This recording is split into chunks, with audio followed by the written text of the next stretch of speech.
For years, I thought avoiding money made me more spiritual. As a Christian, I never wanted money to become an idol. I never wanted to fall in love with money. So without realizing it, I overcorrected. At the time, it felt like wisdom. I made the money. My first wife, Stacy, spent the money. And I kept my distance from it.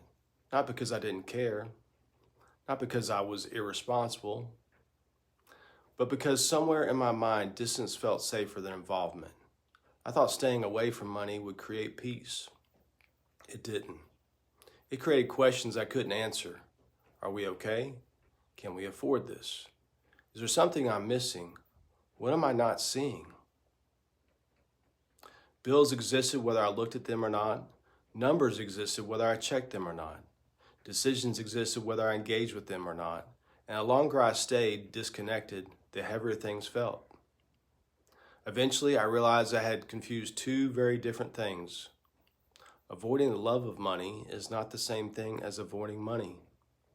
God never called us to worship money, but He never called us to fear it either.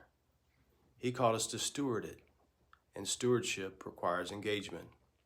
The moment I started looking at the numbers, something changed. Not because everything was perfect, not because every problem disappeared, but because clarity replaced uncertainty. I knew where I stood. I knew what was true.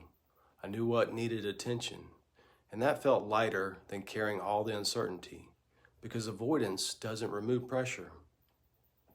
It relocates it. The pressure moved from the bills to my mind, from the numbers to my attention, from the decisions to the energy it took to keep avoiding them. And that's when I learned something I still believe today. Stewardship begins where avoidance ends. You can't steward what you refuse to face.